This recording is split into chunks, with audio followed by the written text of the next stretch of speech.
नमस्कार साथियों, मैं अशोक मालव आपका स्वागत करता हूं अपने YouTube channel maths by Ashok में। आज की क्लास डे 13 एक नई क्वेश्चन से हम स्टार्ट करते हैं। इस क्वेश्चन को भी हम गामा फंक्शन की सहायता से हल करेंगे। तो आप देख सकते हैं यहाँ पर integration from 0 to pi sine cube x कोष्टक 1 माइनस कोस एक्स का की होल पावर 2 dx। ऑप्शन है हमारे पास ए ऑप्शन 2/3, 2/5, 4/5 एंड 8/5। तो चलिए शुरू करते हैं।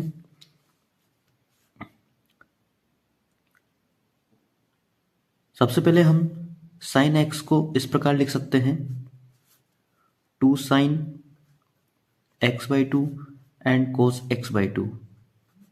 साइन 2a के फॉर्मूले से हम इसको ओपन करेंगे and then 1 minus cos X को भी हम इस प्रकार लिख सकते हैं 2 साइन स्क्वायर x/2।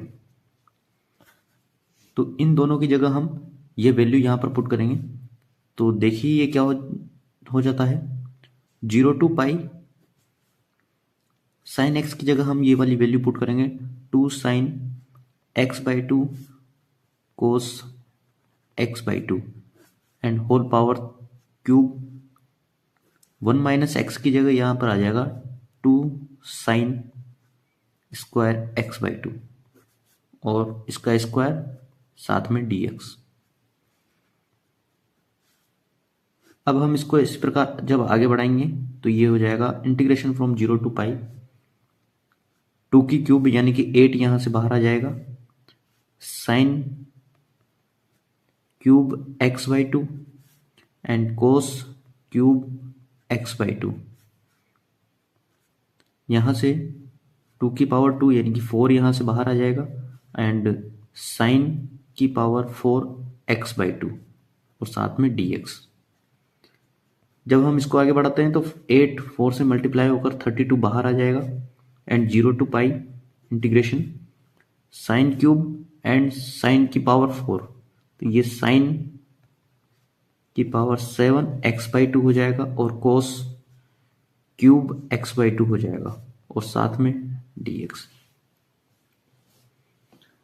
अब इसको हम गामा फंक्शन में चेंज कर सकते हैं, लेकिन अभी भी हमारे पास यहाँ पर जो एंगल है वो x/2 में है। तो हम इसको पूरे एंगल में कन्वर्ट करना चाहते हैं। तो हम इस एंगल को पूरे एंगल में कन्वर्ट करेंगे। तो हम यहाँ से इसको मान लेते हैं कि let x/2 equal to capital X। Then यदि हम इसका डिफरेंशिएशन करते हैं तो dx इक्वल टू आता है हमारे पास 2 dx। जब इस वैल्यू को हम इसमें पुट करेंगे तो ये हो जाएगा हमारे पास 32। यहाँ पर लिमिट जब इसमें रखेंगे x की वैल्यू यहाँ पर रखेंगे 0, तो कैपिटल X की वैल्यू हमें मिलेगी 0। जब इसमें x की वैल्यू यहाँ से रखेंगे पाई, देन ये वैल्यू हो जाएगी π/2। साइन की पावर 7 एंड x/2 की जगह हम x पुट कर देंगे कोस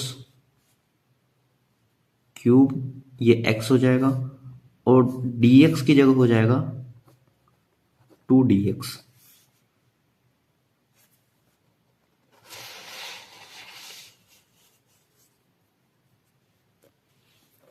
जब हम इसको आगे बढ़ाते हैं तो ये हो जाएगा 64। 2 32 से मल्टीप्लाई हो जाएगा तो 64 and then integration from 0 to π/2 sine 7x and कोस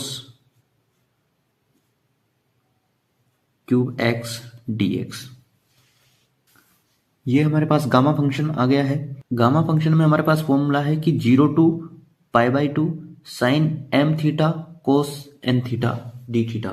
तो ये इस प्रकार ओपन होता है कि गामा m+1 यानी कि 7 + 1/2 गामा m + 1/2 एंड ये हो जाएगा गामा n + 1/2। तो n की जगह 3 + 1/2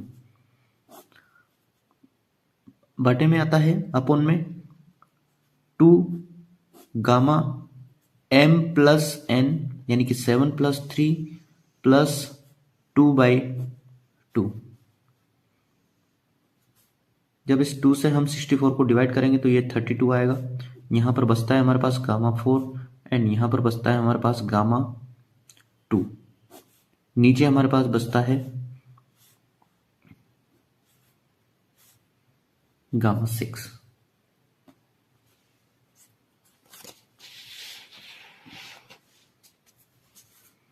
जब हम इनको कैलकुलेट करते हैं तो ये मिलता है हमें 32 गामा 4 यानी 3 फैक्टोरियल, ये 3 इंटू 2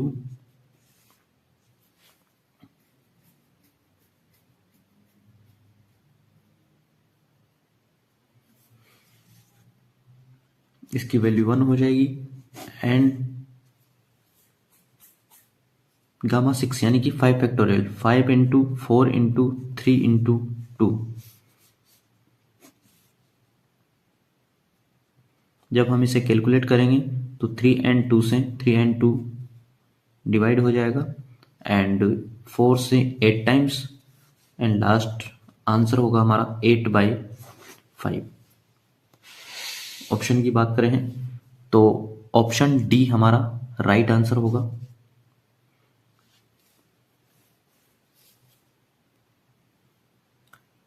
नेक्स्ट क्वेश्चन हम डिस्कस करते हैं integration from 0 to infinity e to the power minus x square dx। Option है हमारे पास root of pi, root of pi by 2, root of pi by 4 and root of pi by 3।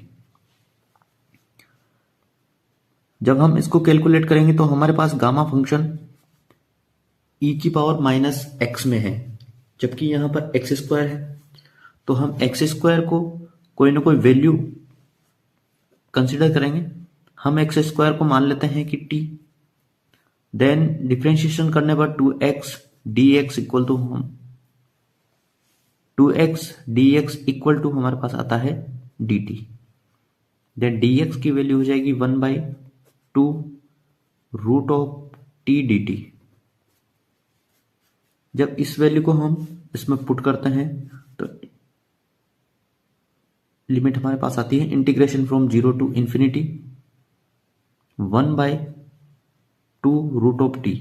dx की value हम यहां से रख देंगे 1/2 root of T and e की पावर माइनस टी साथ में dt। Integration from 0 to infinity 1/2 आ जाएगा बाहर एंड t की पावर हो जाएगी -1/2, e की पावर माइनस हो जाएगी t एंड साथ में dt। इसको मैं इस प्रकार से भी लिख सकता हूं integration from 0 to infinity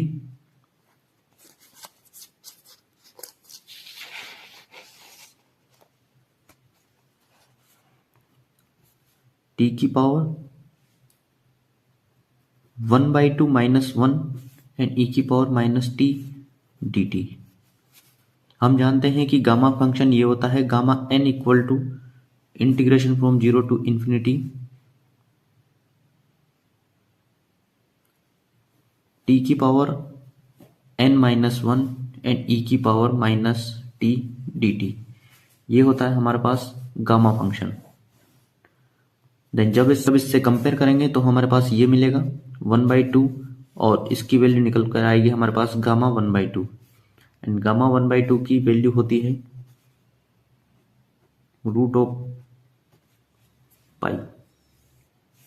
then इसका आंसर हमें ये मिलेगा रूट ऑफ पाई/2। ऑप्शन की बात करें तो ऑप्शन हमारे पास राइट होगा बी ऑप्शन रूट ऑफ पाई/2। अगर वीडियो अच्छी लगी हो तो लाइक एंड सब्सक्राइब करना ना भूलें। और भी वीडियो देखने के लिए हमारे चैनल को सब्सक्राइब कीजिए। धन्यवाद।